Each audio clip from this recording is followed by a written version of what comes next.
교재는 73페이지에 보시고요. 밑에 파란 박스. 자, 계약서에다 뭘 적는지 생각을 해보시면 여러분 이해가 되실 겁니다. 일단 1번에 인적사항을 적어야 돼요. 인적사항 그러면 뭐가 있죠? 성명, 주소, 하나 더, 주민등록번호. 이렇게 세 가지 주로. 거의 뭐 전화번호 이런 것도 있지만 중요한 것은 성명, 주소, 주민등록번호, 주번이라고 줄여서 얘기하는 거. 그 다음에 2번에 보면 물건의 표시. 물건의 표시는 보통 계약서에 보면 당연히 이제 물건의 주소 나오겠고요. 주소, 소재지라고 하는 거고요. 그 다음에 면적. 그 다음에 용도나 지목. 그게 이제 물건의 표시입니다. 건물로 가면 이제 뭐 구조 이런 것도 들어갑니다. 철근 콘크리트조 뭐 이런 거 있잖아요. 그런 것도 들어가고 하는데, 요 2번은 필요한 이유가 그 계약하는 그 물건을 딱 특정하려고 해. 딱 정하려고 하는 겁니다. 325동 몇 호 이렇게 딱 하잖아요. 근데 그것만 가지고 끝나는 게 아니고 그게 구체적으로 어떻게 생겼냐까지 얘기하는 거예요. 그래서 면적이 어떻게 되고 용도가 어떻게 되고 이것까지. 그죠? 우리 이제 저를 특정할 때도 만약에 저를 특정할 때도 이름도 있지만 또 뭐가 있어요? 키도 있고 생긴 것도 있고 뭐 그런 거 있잖아요. 그게 이제 부동산으로 보면 그게 물건의 표시예요. 어떻게 생긴 거다 이런 식으로 얘기하는 거죠. 자, 3번에 계약 1 계약서 쓴 날짜 들어가겠죠 당연히. 4번에 보면 거래 금액 예를 들어 10억 뭐 이렇게 계약 금액 별표하시고 상식이죠. 계약금 1억 뭐 이렇게 적어 들어가는 거. 자, 요 중에 그나마 좀 중요한 게 뭐냐면 5번, 6번 중요합니다. 5번이 뭐냐면 물건의 인도 일시라고 돼 있죠. 물건의 인도 일시. 요 이해하시면 물건이 뭘까요? 물건의 인도 일시. 자, 날하고 시간이에요, 이건. 물건은 부동산 얘기하는 겁니다. 부동산. 근데 인도가 뭐죠? 자, 점유를 이전하는 거다. 이것도 어려운 말이에요. 차지하고 있던 것을 넘겨주는 거다. 이런 뜻이에요. 차지하고 있는 게 점유죠. 그걸 어떻게 한다고요? 넘긴다. 차지하고 있는 걸 넘긴다. 이것을 순 우리말로 하면 이삿날이라. 이사다 이 말이에요. 이사. 순 우리말로 인도가 뭐예요? 이사. 그래서 일시니까 요걸 우리말로 하면 이삿날짜예요. 이삿날짜. 날짜입니까? 날짜입니까? 짜예요. 네. 요즘 초등학생들 그 맞춤법 이거 하면 저 거의 빵점 맞겠더라고요. 그 맞춤법 중에 좀 표해 보니까 좀 어려운 것들이 있더라고. 뭐 이렇게 어려운 것들도 이렇게 막 틀린 말 맞는 거 이렇게 해가지고 두 개 이렇게 하는데 저 보면 구별 못 하겠더라고. 되게 어렵더라고요. 이삿날짜 이거 이렇게. 그러니까 계약서에 언제 이사 가는지 나와야 되겠죠. 그게 5번이고요. 6번은 권리 이전의 내용. 이렇게 권리 이전의 내용. 자, 여기 여러 가지가 있으니까 예를 든다면 또 어렵네. 가스 렌지예요, 레인지예요? 가스 레인지. 이거 맞아요? 맞다고 쳐요, 그냥 일단. 가스레인지 뭔지는 아시죠? 가스레인지를 주인이 들고 가는 수도 있고 놓고 가는 수도 있고 그러죠. 다 놓고 가나요? 아니, 상황 따라 틀린데. 예. 들고 가 있다는 사람도 있고 그래. 비싼 건 또. 그러면 어떠면 여러분 보면 이걸 들고 갈 건지 놓고 갈 건지 그게 요거예요. 그래서 권리 이전하는 내용. 그 집을 사잖아요. 근데 어떤 집이죠? 가스레인지가 그대로 있는 집하고 들고 가버리면 없는 집이 되죠. 그거예요. 또요, 엄청 많은 거요, 이게. 그렇죠. 그런 것도 있고, 그 다음에 대출, 빚이 있는 거예요. 빚이 있는 집을 살 때 방법이 두 가지죠. 빚을 떠안고 사는 방법이 하나 있고, 또 하나는 상환해서 갚아버리는 수가 있죠. 그건 매수인 마음이죠. 선택사항이죠. 그러니까 대출을 갖다가 승계하는 조건으로 집을 삽니다. 그러면 그것도 권리 이전의 내용이에요. 그러면 그 집은 이제 빚이 있는 집을 사는 거죠. 그렇죠? 갚아버리면 빚이 없는 집을 사는 거고 이렇게 되죠. 그게 뭐예요? 권리 이전의 내용. 여기서 권리는 뭐겠어요? 매매니까 소유권 얘기하는 거예요. 소유권. 소유권 이전하는 세부적인 내용 이렇게 되는 거죠. 그러니까 이런 것들 어떻게 됐어요? 계약서에 적어야 되겠죠. 가스레인지 놓고 갈 건지 들고 갈 건지, 그죠? 그 다음에 대출은 어떻게 상환할 건지 인수 승계할 건지. 요즘은 이제 대출 승계가 잘 안 이루어집니다. 이유 아시겠죠? 요즘은 이제 대출 까다롭게 하잖아요. 그래서 매수인의 신용도 하고 매도인의 신용도가 이렇게 얼추 맞아야지만 이게 승계가 될 텐데 까다롭게 대출해주다 보니까 신용도가 잘 안 맞아요. 대출 승계 조건을 잘 못 갖추는 경우가 많다고. 그러면 어떻게 되냐면 갚고 매수인이 다시 대출을 갖다가 일으킬 수는 있는데 매도인보다는 적게 일으킬 수 있겠죠. 예를 들어서 그러니까 승계가 잘 안 되는 거라고 형국은. 근데 하여간 뭐 조건이 맞는다면 승계도 가능은 합니다. 잘 안 돼서 그렇지. 자, 그 다음에 5번 6번 중요하고요. 7번 조건이나 기한이 있을 때 조건 기한이죠. 조건 중 여러분들이 떠오를 수 있는 거, 자, 세를 들어갑니다. 원래 안 들어가려고 그랬어서 그렇게 마음된 건 아니었는데 우리 집주인이 뭐라고 얘기하냐면 저기 그 주방 있죠. 주방에 있는 거 뭐죠? 갑자기 생각나네. 싱크대 싱크대 바꿔주겠대. 그렇다면 내가 도장 찍는다 그럴 수 있죠. 싱크대 바꿔주는 조건으로. 조건. 그죠? 그래서 이사 들어가기 전까지는 어떻게 해준다? 싱크대 교체해 주기로 한다. 이렇게 조건 붙일 수 있죠? 그게 7번이잖아요. 그 다음에 8번.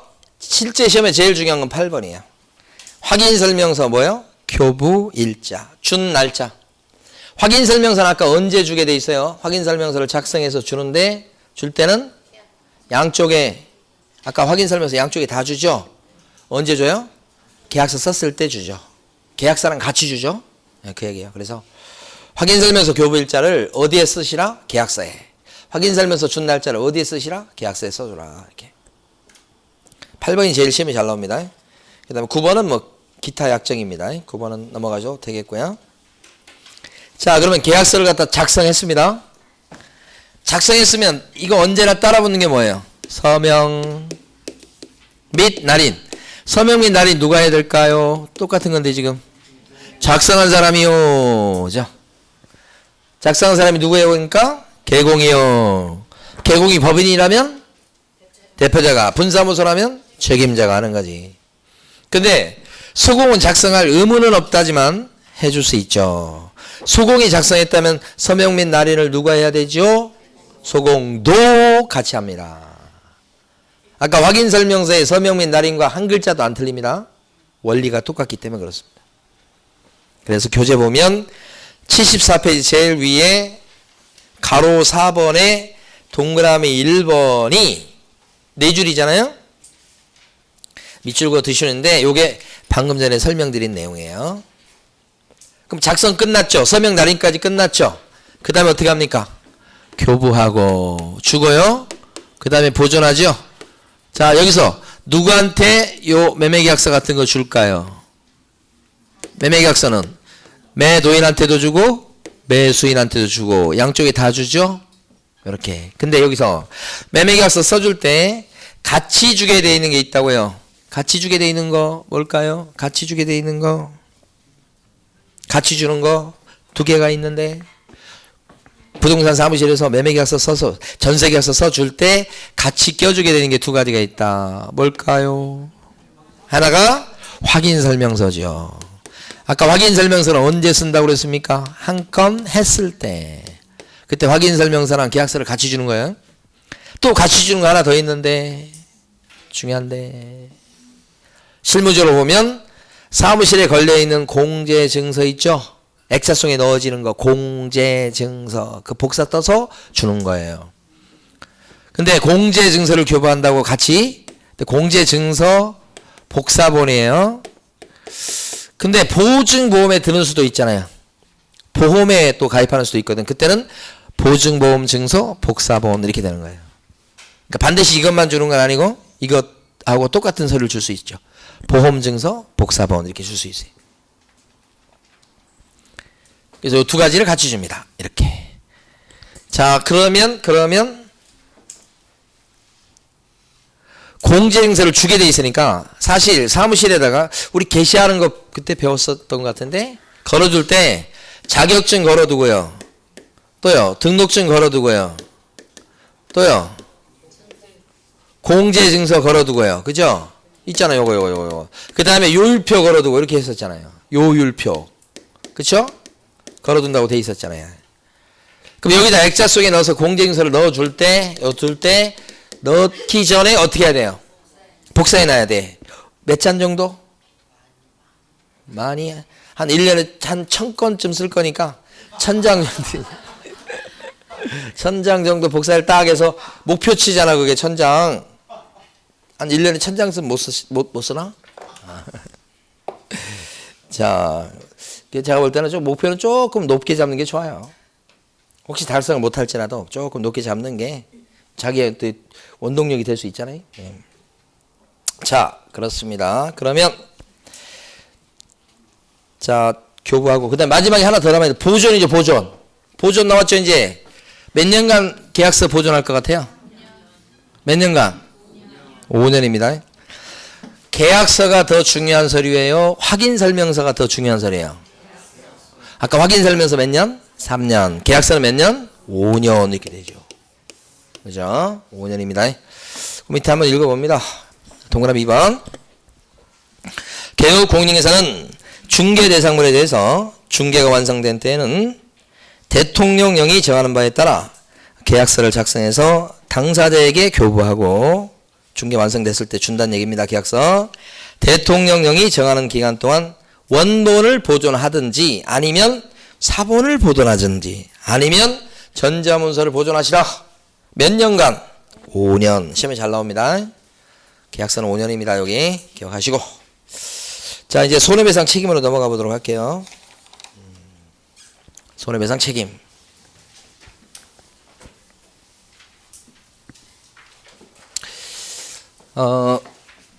이제 우리 둘째 놈이 있는데요. 지금 초등학교 5학년입니다. 근데 제가 이제 학원 실어다 주고 실어 오고 막 그러는데 학원 이제 집으로 실어 와야 되는데 만나기로 딱 했는데 제가 갑자기 이제 물이 마시고 싶은 거예요. 그래가지고 제가 그놈한테 아빠가 지금 목이 마르니까 물 좀 사놔라. 그랬더니 이놈이 바나나 우유하고요. 그 다음에 삼각김밥 있죠? 삼각김밥을 갖다가 저기 편의점에서 거기 이거 돌아가는 거 있잖아요. 그 뭐예요? 하여간 거기 데우는 거 있잖아. 데우는 거. 네.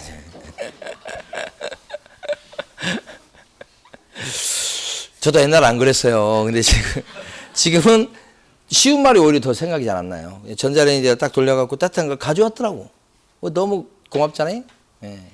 그래가지고 우리 둘째님이 태우인데 너 진짜 태우도 정말 막 칭찬을 좀 해줬죠. 그랬더니 이놈이 저를 딱 보더니만 아빠 뭐 없어? 이게 뭔가 이거 요즘 걔가 이걸 되게 많이 쓰더라고. 이 하트가 아니고요. 돈 세는 거 있죠? 이거 뭐 없냐는 거예요, 저한테. 공짜가 없죠? 예. 그러더니 오늘 아침에 제 지갑에서 제가 뭐 꺼내서 뭐 하려고 그러니까 거기를 아빠 잠깐 봐 그러더니 2,000원 빼가더라고. 지 수고비라 이거지. 예. 자, 애들 사이에서 그걸 많이 쓰나 봐요. 지금 어디서 배워온 거야. 최근에 쓰더라고. 옛날에 안 하다가. 아빠 뭐 없어? 뭔 얘기만 나오면 아빠 뭐 없어? 이렇게 하는 거예요. 자, 손해배상 책임 보도록 합니다. 자, 여기 보면 손해배상 책임. 손해배상 책임 이렇게 나오죠. 이렇게. 우리 이제 저희 학교 다닐 때 이제 처음에 딱 들어갔는데 좀 배우다 보니까 이 법에서 결론은 다 손해배상이더라고요. 우리 이제 학교 다닐 때 보면 주관식 시험을 답안지를 내거든요. 그러면 결론이 뭐냐? 손해배상 청구할 수 있다. 결론이 다 거의 다 그거예요. 결론이 거의. 그래가지고 이제 답안지 썼다 그러면 손해배상 할 수 있다 그러면 끝이야 그냥 거의. 근데 근거가 이제 제대로 돼야 되는데 그게 교수님들 얘기하면 막 이런 일이 사건이 있고 이렇게 되면 해결 방안 이렇게 해서 막 답안지 쓰잖아요. 그러면 손해배상 청구 이게 되게 많아요. 근데 이제 졸업하고서 우리 이제 학교 다닐 때도 우리 아는 분, 저 친척분들이 야, 너 법대 다닌다면서 너 지금 이런 문제가 있는데 어떻게 하면 좋겠냐? 그러면 우리 해가지고 그 손해배상 청구하면 돼요. 그게 결론이에요. 청구하려면 어떻게 되는데 그건 잘 모르고 그냥 손해배상 청구하면 돼요. 이렇게 하는 거야. 결론이 그거야. 그리고 저희들 사고도 그렇게 돼 있어서. 근데 나와서 보니까 어떠냐면 손해배상 청구할 수 있는 권리가 있다 이거예요. 교과서에 보고 답안지 그렇게 썼는데 문제는 뭐냐. 손해배상 청구할 수 있는 권리가 있어. 근데 손해배상 해줄 사람이 재산이 없으면 뭐하죠? 못 받는 거예요. 그건 대학교에서 안 가르쳐 주더라고요. 그건 대학교에서 얘기를 안 해 교수님들이. 그냥 손해배상 청구할 수 있다만 얘기하고 재산이 없으면 어떡하지? 그것은 다음에 이제 그 다음 문제야. 그러니까 이거 똑같이 변호사 갈 때 가서 야, 이런 문제가 있습니다. 어떻게 해야 되죠? 그건 상대방이 이렇게 잘못하고 막 그러니까 손해배상 청구하시면 됩니다. 해봅시다. 이렇게 하잖아. 좋아요. 변호사 얘기하니까 변호사한테 몇백만 원 갖다 주면서 이제 하라고 시킨 거야. 이겼어. 좋아. 이겼으니까. 근데 받아내야 될 거 아니야. 상대방이 재산이 없어. 그러면 판결 왜 얻은 거예요, 이거? 상대방 재산이 없으면 이 판결 놔도 그거 갖고 집행할 수가 없어요. 왜 이거 판결 낸 거예요? 그냥 변호사 돈 벌어준 거예요. 어떻게 해야 되는 거예요? 손해배상 청구할 권리가 있을 수 있다고 판단되면 일단 그 사람 부동산 재산이 있는가를 확인하고 그 재산에 가압류를 붙여놓고 소송을 들어가야 되는 거예요. 아무리 권리가 있다고 해도 그게 재산이 없으면 꽝이거든요. 그럼 변호사들은 그렇게 작업을 해야 돼. 그죠? 그렇게 안 하는 변호사가 있다 그러면 그 변호사의 실력을 의심해 봐야 돼. 상담했어. 그랬더니 변호사가 권리 뭐 이길 수 있습니다. 막 이렇게. 근데 변호사가 반드시 얘기할 게 그 사람 재산은 있는지 물어보고 진짜 있는지 없는지 모르겠으면 그 재산을 갖다 이렇게 한번 이렇게 알아보는 것도 필요해요. 진짜 필요해요. 그걸 얘기 안 한다. 그럼 그 변호사가 실력이 의심스러운 거예요. 그러니까 여기도 법에 손해배상 책임이 있어. 이럴 때 있다고 얘기했어. 근데 물어줄 사람이 돈이 없으면 어떡할 거야? 그죠? 그때 대비해서 만들어 놓은 게 이거예요. 보증 설정이에요. 보험에 들어라 이거예요. 이게 부동산 사장님의 의무예요. 이렇게. 개업 공인중개사의 의무라고. 책임 누가 지는데 이게? 부동산 사장님은 요럴 때 책임져요 라고 쓴 거예요. 이게. 근데 부동산 사장님이 재산이 없으면요. 보험회사나 협회 이런 데서 대신 물어주고 막 그렇게 하는 거죠. 안전장치죠. 그러니까 얘하고 얘는 뗄래야 뗄 수 없는 관계에 있는 거죠. 이게 법 30조에 나와 있는 내용이에요. 30조. 그 손해배상 책임 구조는 칠판을 먼저 보시면 일단은 행위가 저질러져야 돼요. 이 구조가 똑같아요. 그 다음에 상대방한테 손해가 딱 생겨야 되는 거예요.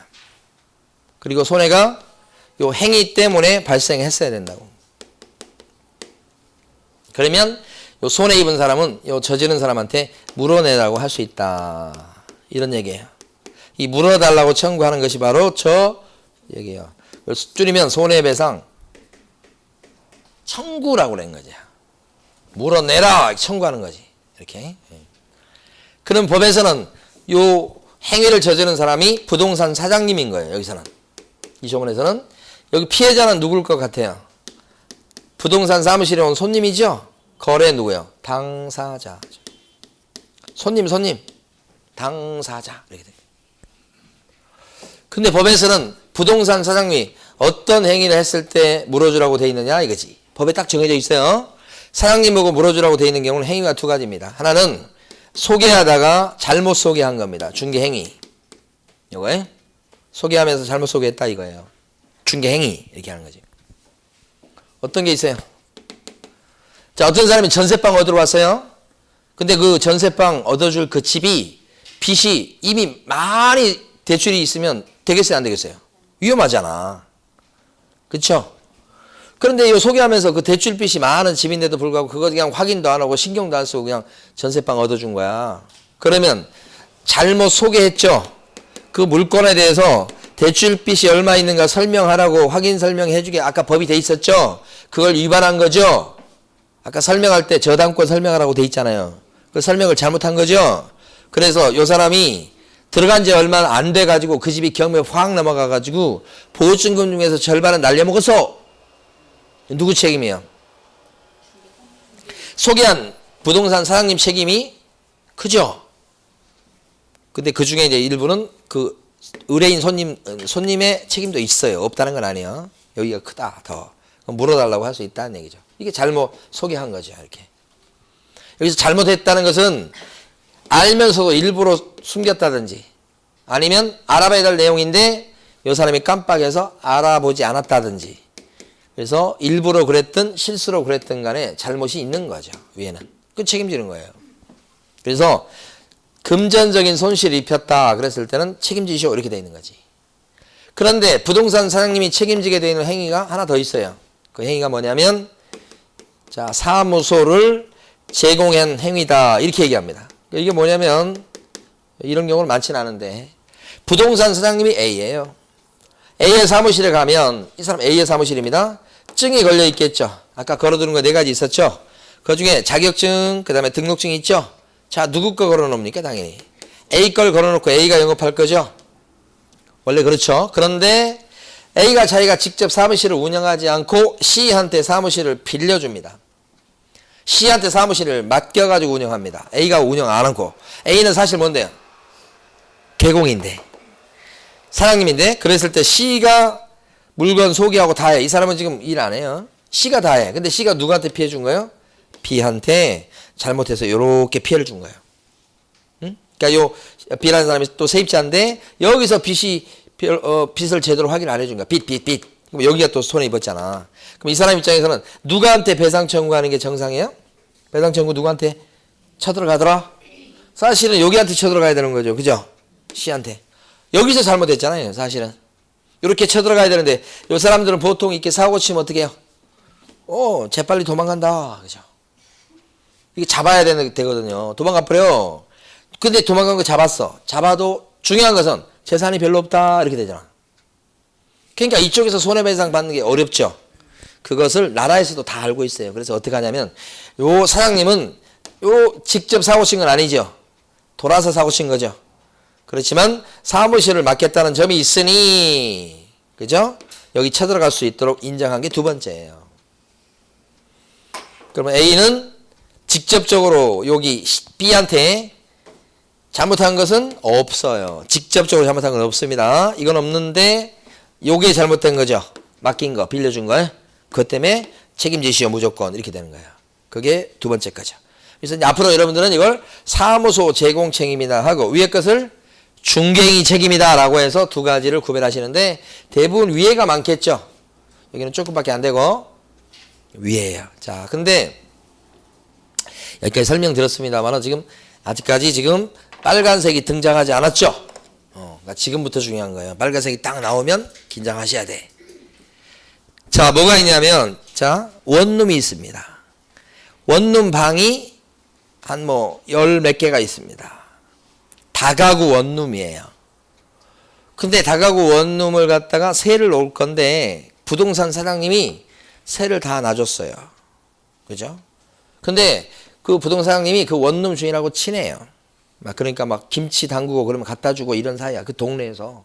그러니까 그냥 믿고 막 그런 사이인데 이 원룸 주인이 그 원룸만 관리하는 게 아니고 그 옆에 있는 원룸도 이 건물주한테 소개받아서 이거 원룸도 관리하고 있어.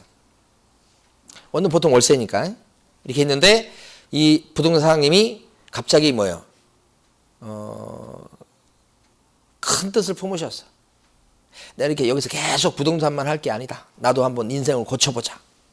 팔자 좀 고쳐보자. 해가서 어떻게 했냐면 월세인데 주인이 다 전세로 좀 바꿔달라고 하면서 기간 끝났을 때마다 전세로 싹 돌린 거야. 하나씩.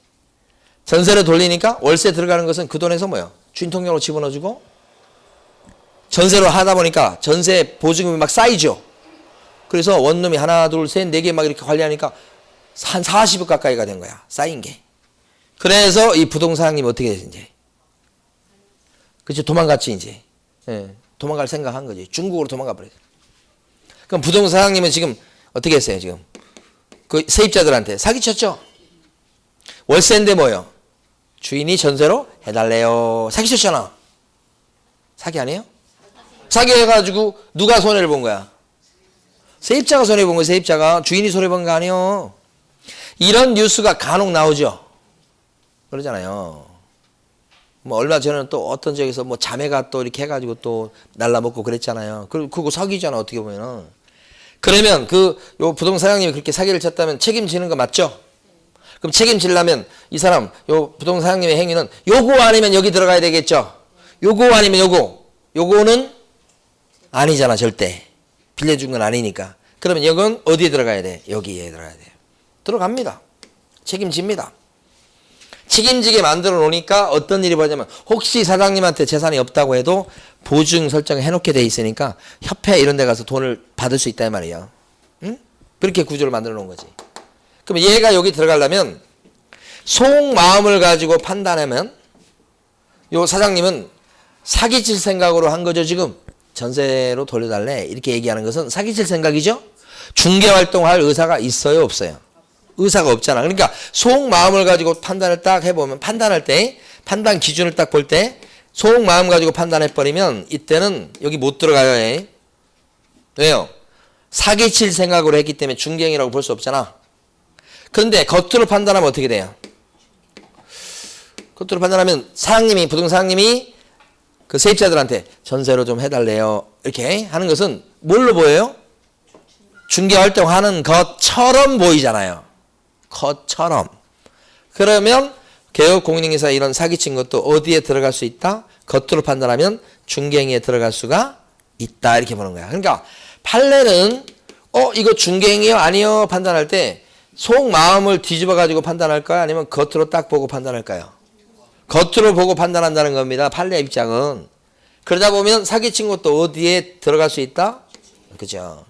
이건 사실은 가만히 보면 결론이 먼저 나오고 이유를 갖다 붙이는 겁니다. 결론이 먼저 나와요. 이 책임져야 될 거 아니에요, 이 사기꾼을. 그렇죠? 그러면 여기 들어가야 되죠. 필연적으로 들어가려면 어떻게 해야 되겠어요? 이렇게 판단하면 안 되고 이렇게. 이걸 주관적이라고 그래요. 이걸 뭐라고 그래요? 객관적이라고 그래요. 그리고 아무것도 몰라도요. 아무것도 몰라 우리가. 자, 주관적으로 판단하는 것이 옳겠습니까? 객관적으로 판단하는 게 옳겠습니까? 아무것도 모르는데 여러분한테 질문 드리는 거냐. 그럼 다 객관적이라고 그래요. 그게 맞는 거예요. 그래서 판례에서 뭐 얘기 나올 때 주관적, 객관적 할 때 거의 대부분이 뭐예요? 객관적이에요, 객관적. 주관적으로 판단해야 됩니다. 그런 거 거의 없어요. 그게. 주관적으로 속을 어떻게 들여다봐, 우리가. 그죠? 그죠? 자, 사랑을 남편이 나를 사랑하는지 속마음으로 판단하실까요? 겉으로 판단하실까요? 남편이 나를 사랑하는지 여성분들 어떻게 속마음을 가지고 판단하실까요? 아니면 겉으로 판단하실까요? 솔직히 속마음을 어떻게 알아? 그죠? 나한테 다이아몬드를 사줬어. 그럼 어떻게 해? 그 객관적 행동을 봤을 때 나를 엄청 사랑한 거지. 그거 아니요? 남편이 설거지를 딱 해줘. 그럼 뭐야? 그치? 그 겉으로 드러난 행동을 봤을 때 나를 사랑한 거잖아. 그렇게 판단하는 거지. 그게 원리잖아. 세상 원리라고. 저는 이게 쭉 이렇게 강의하거나 뭐 이렇게 봤을 때 세상 원리가 비슷비슷하고 자꾸 판단이 되거든요. 자, 그러면 교재에서 한번 밑줄 그어봅니다. 74페이지입니다. 큰 4번 밑에 가시면 가로 2번이 있습니다. 가로 2번 뭐라고 되어 있냐면 제목이 개업공인인계사의 업무상 귀책으로 인한 손해배상 책임. 말이 어려요. 업무상 귀책이라고 되어 있죠. 잘못이요, 잘못. 잘못이 있는 거예요. 누구한테 잘못이 있다고요? 개공한테. 그래서 동그라미 1번이 사실은 이제 제목입니다. 뭐라고 되어 있습니까? 중개행위를 함에 있어서 잘못이 있을 거 이 얘기입니다. 그렇죠? 그래서 동그라미 기억본 보면 중개행위를 함에 있어서 이게 나오죠. 실제 중개행위에 속하지 아니하더라도 외형상 그 위에다 객관적이란 말도 써주세요. 외형상 객관적으로 중개행위에 해당하는 것처럼 보인다면 중개행위에 해당되어서 개업공인인에서는 책임을 지게 된다 그런 뜻이에요. 외형상 다른 말로 뭐라고요? 객관적. 위에다가 요거 써두시고 주관적 X, 주관 X, 주관 X 같은 말.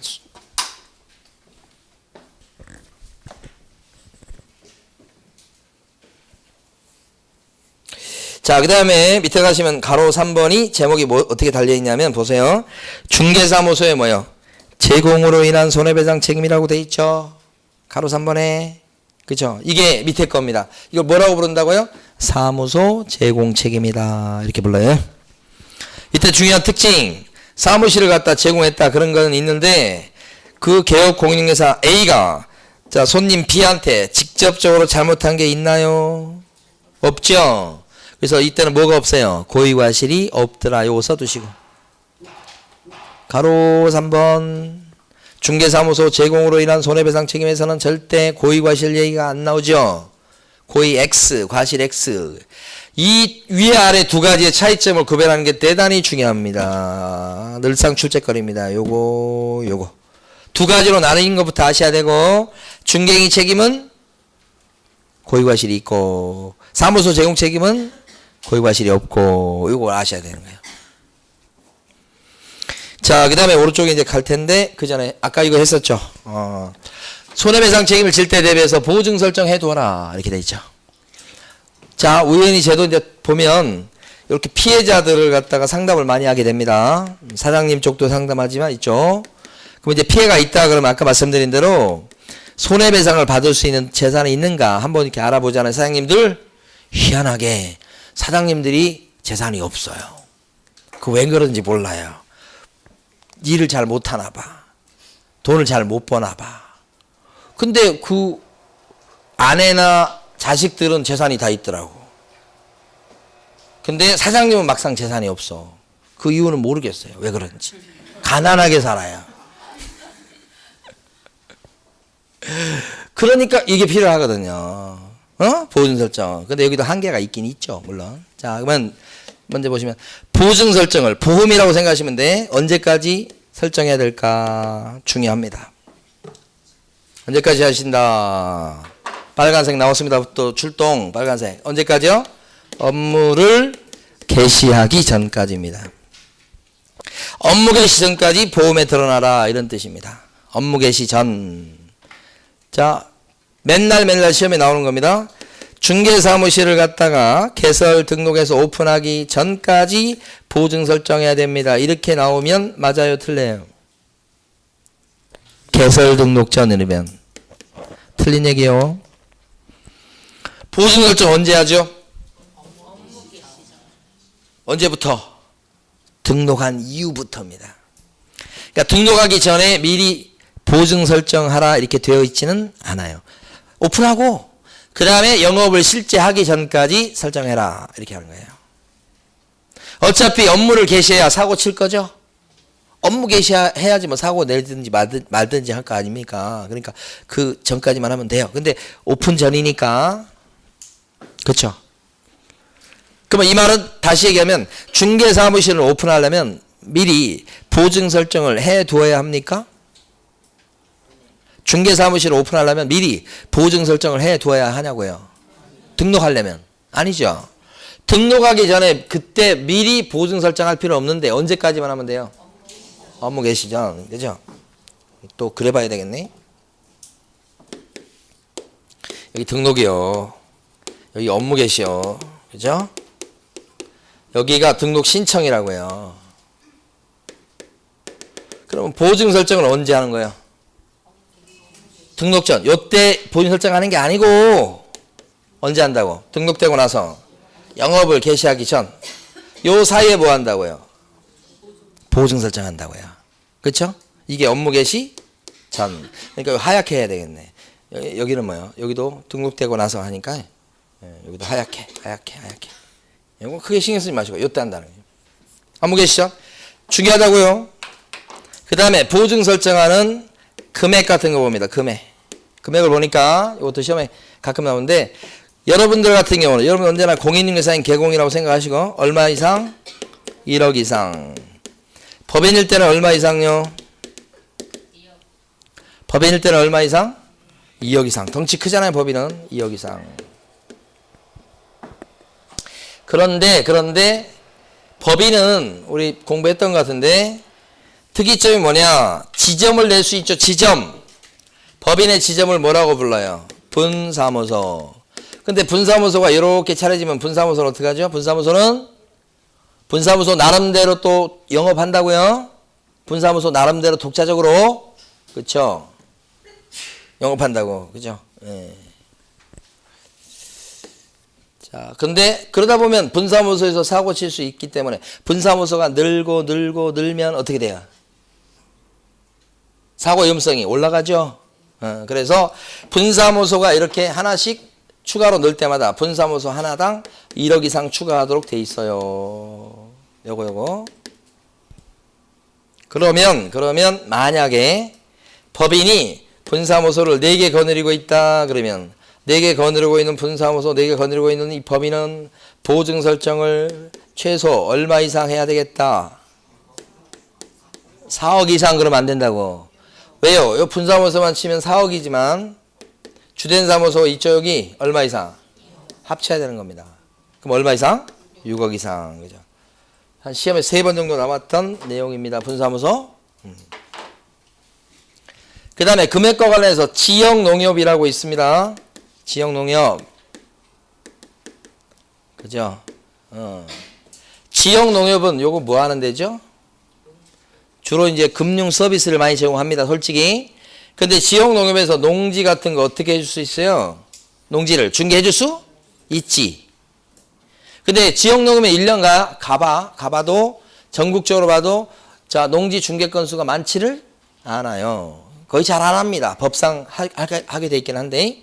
그래서 얼마 이상 설정하시라. 지역농협은 1,000만 원 이상입니다. 시험에 간혹 나옵니다. 이것도. 설정 금액에 대해서 좀 공부할 필요가 있습니다. 기억을 해 두실 필요가 있죠. 안이 너무 좀 덥죠? 안 더워요? 더워서 지금 조는 것 같은데 지금 보니까. 제일 더운 사람은 저예요. 제일 가까이 있어가지고 지금 진짜 이거 너무 가까워. 그래가지고 좀 더운데. 자, 거의 다 끝났습니다. 금액이죠. 그 다음에 세 번째 뭐냐? 보증 설정하는 방법이요. 방법. 3가지가 있습니다. 아까 이거 잠깐 나왔었어요. 우리는 주로 이제 공제에 많이 가입하죠. 공제는 누가 운영하는 거예요? 협회가 공제 사업을 한다고요. 다음 주 정도 공부할 것 같아요. 협회가 공제 사업 하죠. 그 협회가 운영하는 공제에 가입하든지 아니면 보증보험에 들거나 지금 보증보험 회사 중에서 대표적으로 이 사업을 하는 데는 서울보증보험이에요. 거기 가입하거나 아니면 공탁하는 겁니다. 공탁 이렇게 공탁이 뭔지 아세요? 돈을 넣어놓는 거죠. 어디에다가? 법원? 그렇죠. 맞습니다. 법원 공탁기관에다 넣어놓는 거죠. 그 공탁기관은 실제 신한은행. 법인 계좌가 있어요. 거기다 넣어놓는 거예요. 공탁한다. 이렇게 하죠. 방법입니다. 이게. 셋 중에 하나를 하는데 여기서 가만히 보면 방법 중에서 여기 보면 공제료, 요 공제하고 보험은 보험료 같은 거 내면 돼요. 공제료, 보험료. 아까 1억 이상 이렇게 돼도 사실 공제나 보험에 가입하면 1년치 보험료가 20만 원 밖에 안 됩니다. 20만 원 정도. 20만 원 내면 얼마를 보장해 주겠다. 1년에. 1억까지 보장해 줄게 이렇게 되는 거예요. 20만 원 내면. 근데 얘는 어때? 공탁은. 1억을 공탁합니다. 그러면 진짜 1억을 갖다 묻어놔야 된다고. 거기 공탁기관, 즉 그 신한은행 계좌에 진짜 1억을 넣어놔야 돼. 그럼 공탁의 방법으로 보증 설정한 사람이 있을까요? 없을까요? 못 봤어요. 이 공탁 할 수 있는 사람은 어떤 사람이냐면 돈이 너무 많아서 집에 침대 밑에 돈 숨기고 곳곳에 숨겨놨는데도 더 이상 숨길 곳이 없다. 그런 사람은 여기다 넣어놓으면 좋겠죠. 이자가 생길 수도 있잖아. 그런 사람 빼고는 안 하죠. 그러니까 현실은 전부 다 대부분 뭐예요? 공제 아니면 보험에 든다. 이렇게. 그래서 보증 설정 방법은 세 가지인데 요 세 개 중에 하나 택하는 겁니다. 자, 여기까지 한번 볼까요? 교재에서는 75페이지 다 했어요. 박스 밑에 가면 동그라미 1번이 뭐라고 되어 있냐면 보증 설정의 유형이라고 되어 있는데 방법입니다. 그 방법 세 가지죠. 보험에 들거나 보증보험 또는 공제에 가입하거나 또는 공탁이다. 동그라미 2번 중요합니다. 별표. 보증 설정 시기라고 되어 있죠. 언제까지라고요? 굵은 줄로 밑줄 그으셔야 되겠는데 업무 개시 전 요거잖아요. 등록 전 그러면 안 된다고요. 업무 개시 전 중요하다고요. 맨날 시험에 나온다고요. 매년 시험에 나온다고 매년. 동그라미 3번 금액이죠. 그래서 첫 줄에 보면 여러분들은 1억 원 이상이죠. 둘째 줄에 보면 법인일 때는 얼마 이상요? 2억 원 이상. 그죠? 자, 셋째 줄 분사무소는 추가할 때마다 1억 이상 추가요. 넷째 줄, 셋째 줄 끝에 지역 농협동조합은 얼마 이상요? 1,000만 원 이상. 동그라미 3번도 중요하겠습니다. 하나도 빠짐없이. 자, 그렇습니다. 이제 76페이지를 마지막으로 설명드리고 수업을 마칠 겁니다. 요렇게 이제 안전장치를 딱 마련하고서 이제 일을 하게 됩니다. 부동산 사장님이 일을 하시다가 이제 뭐 고의든 실수든 뭐 아니면 그 잘못이 없든 간에 사고를 칠 수 있다고. 저 1번처럼. 그러면 이제 어떻게 해서 보험금을 타내냐 이거죠. 보험금 타내는 절차를 지금부터 제가 설명드릴 텐데 요게 내용은 많은데 교재는 거의 없어요. 조문도 별로 없고. 그래서 그 과정을 쭉 6단계를 걸쳐 설명을 드릴 겁니다. 여러분들 한번 요거 보시고 교재에서 한 2군데 정도 밑줄 그으면 오늘 수업이 끝납니다. 자, 한번 보시면 일단은 개공이에요. 사장님. 자, 요건 관청에 등록이 끝나면 개공이 되는 거예요. 그럼 개업공인중개사로 등록됐다고 치면 바로 영업을 시작할 수 있나요? 어때요? 어떨 것 같아요? 개공이 됐다고 등록이 났다고 바로 영업을 하는 게 아니죠.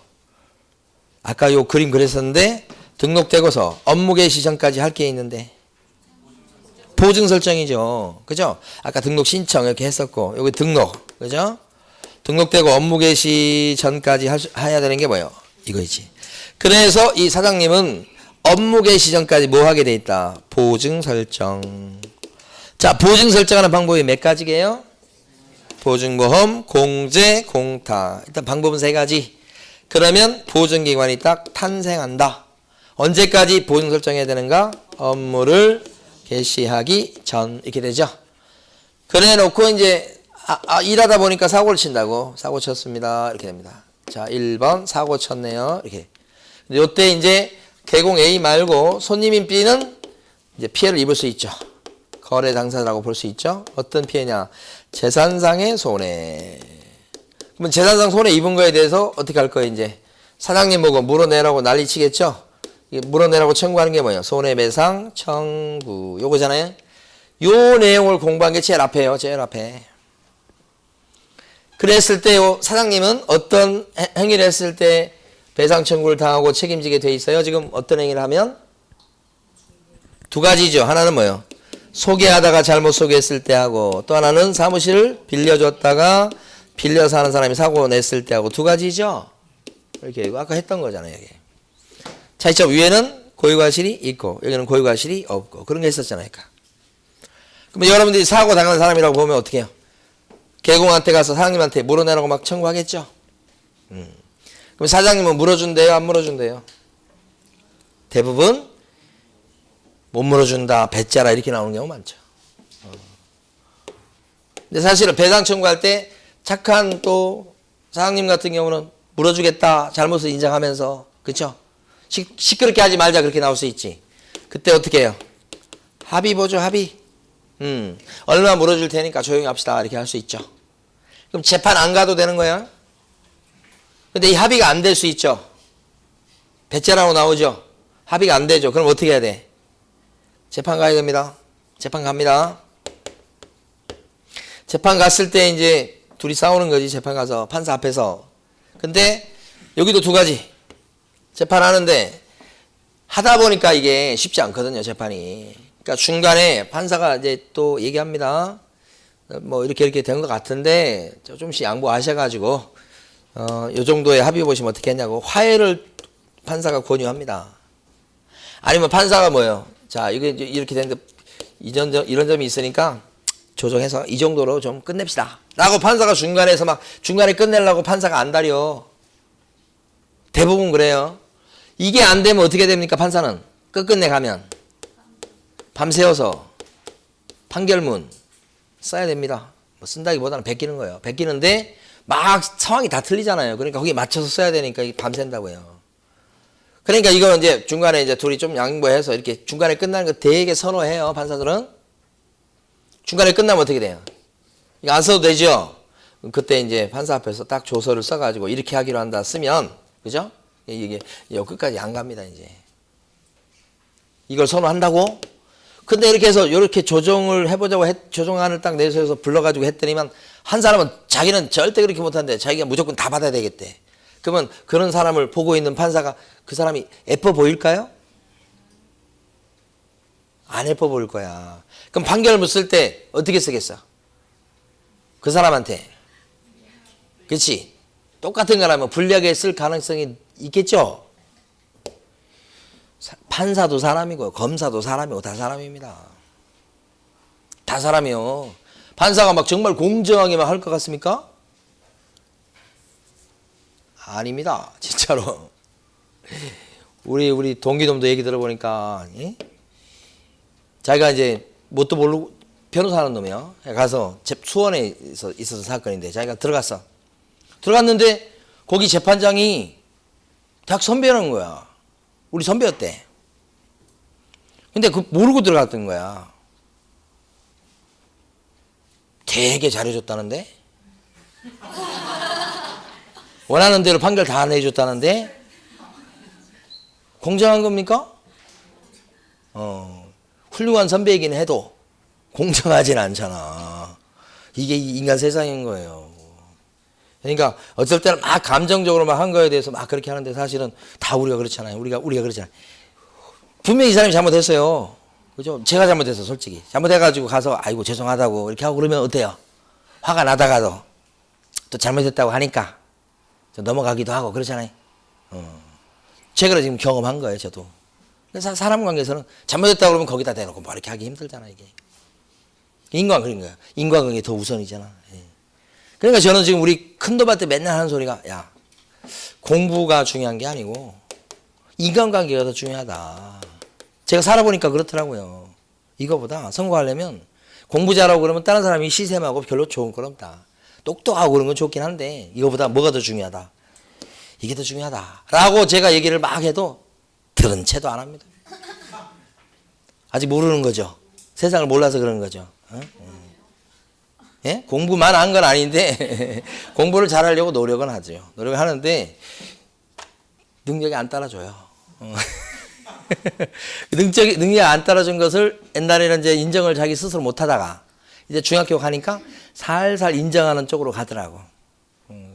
그것도 이제 좀 과정이긴 하지. 근데 하여간 결론은 뭐냐면 사실은 이거에도 좀 알았으면 좋겠는데 어른들 소리는 잘 안 들으려고 그러잖아. 제가 젊었을 때도 그랬을까 싶은데 잘 안 들으려고 그래. 근데 그 어른들 소리가 맞는 소리예요. 제발 들으세요. 젊은 친구들. 그죠? 우리 아들도 안 듣는데 뭐 누가 듣겠어요. 자, 조서. 그 다음에 끝내면 판결 나요. 이 세 개 중에 하나를 합의서, 조서, 판결문 이거 들고 여기서 여기 쫓아가야 되는 거야. 여기 가서 뭐라고 그러는 거야. 여기서 받는 거 쉽지 않아요. 이거 해서 일단 여기 가가지고 지급 청구 하면 여기서는 어떻게 돼요? 이 서류 보자 그러고 보여달라고 그러고 일단 지급이야. 지급해 주죠.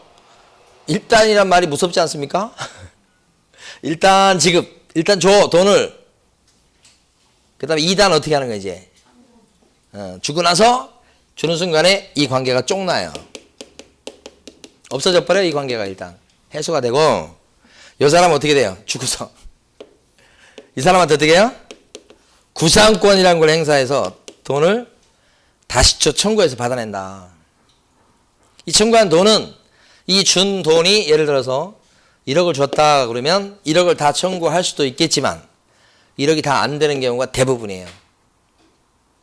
이 사람이 잘못한 부분에 맞추어서 또 청구를 합니다. 그리고 또 이 청구는 대부분 소송으로 합니다. 그런데 아까 말씀드렸잖아요. 사장님은 재산이 있다 없다? 없어요, 대부분. 그러니까 구상권이 있으면 뭐합니까? 여기 돈 못 받습니다, 거의 대부분. 다 부실채권입니다, 이게요.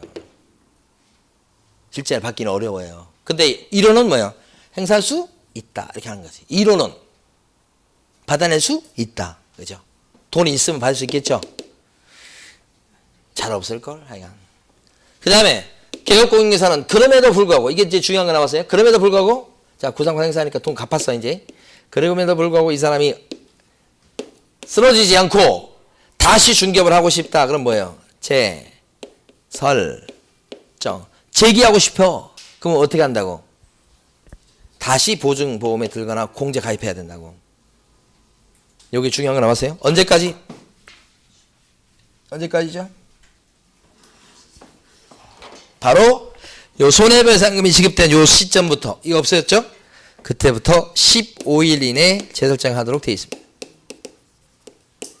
15일을 시험에서 잘 물어봐요.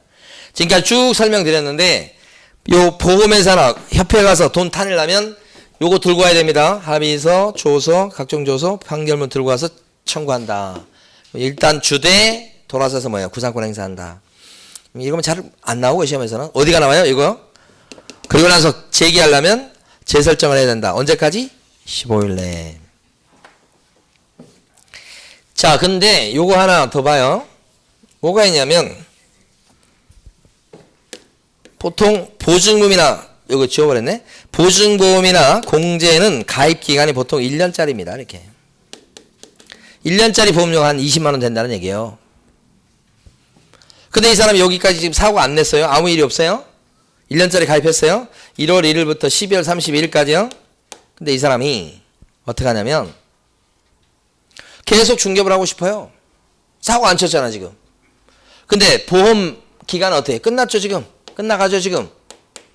근데 계속 중개업을 하려면 이런 보증 설정한 이 보험이나 공제를 어떻게 해? 갱신해야 되겠죠. 갱신할 때 이렇게 한 3월 20일쯤 갱신한다 그러면 되겠어요 안 되겠어요? 안 되지. 왜요? 중간은 공백기가 생기잖아. 보험이 안 들어있는 상태가 생기잖아요. 그럼 안 되지. 이때 사고 치면 피해 당한 사람은 어떻게 손해배상 받으라고. 그렇죠? 그럼 공백기가 생기지 않도록 갱신해야 되겠죠. 언제까지요? 늦어도 언제까지는? 12월 31일까지는 재설정을 해야 되겠죠. 그래야 공백기가 안 생기겠죠. 그보다 더 빨리 하면 그건 더 좋고 최소한 늦어도 언제까지는? 기간 만료일까지는 재설정해야 되겠죠. 요거거든요. 이거랑 이것은 다른 거죠. 이건 어떤 거예요? 사고 터진 거예요? 없고 그냥 편안히 지나가는 거예요. 이건 어떤 거죠? 15일은? 사고 터져가지고 지급된 경우에요. 우리가 대통령 뽑을 때도 그러잖아요. 대통령 임기 마치고 그 전에 선거해가지고 임기가 이때부터 시작되죠. 이렇게. 그렇잖아요. 평화적인 정권 교체가 되면 그죠? 이렇게 선거해서 이때부터 임기 시작 이렇게 되잖아요.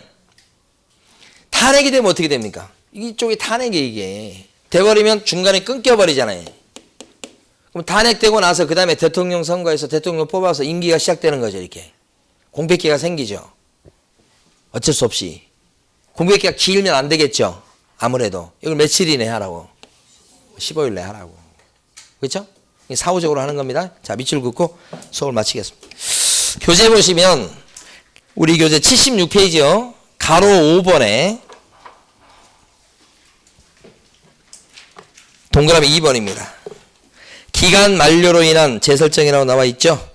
기간 만료로 인한 재설정을 하고자 하는 경우에는 나왔죠. 당해 보증기간 만료일까지 재설정해야 되겠다. 만료일까지 이걸 물어봐요.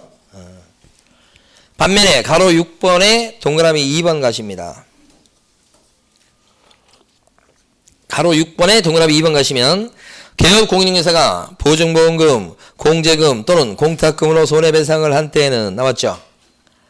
며칠 내에 15일 내에 보증보험에 다시 가입하거나 공제에 다시 가입하거나 또는 공탁한 경우는 공탁금 중 모자란 금액을 채워넣거나 부족한 금액을 보전하거나 해야 된다. 이걸 재설정이라고 하죠. 지금 방금 전에 읽은 두 가지가 혼동이 되면 안 됩니다. 기간이 끝나서 갱신할 때 이때 15일 얘기가 나오면 안 된다고요. 아시겠죠? 그게 핵심이에요. 여기는요. 사고 터져서 지급됐다 그러면 그때 15일 얘기가 나오는 거죠. 아시겠죠? 그래서 이번 주에 여기요. 76페이지까지 진도 나간 걸로 하고요. 다음 주는 이제 그 밑에 반환채입 채무 이행 보장 거기서부터 진도 나가겠습니다. 자, 오늘 여기까지입니다. 네, 수고 많으셨습니다.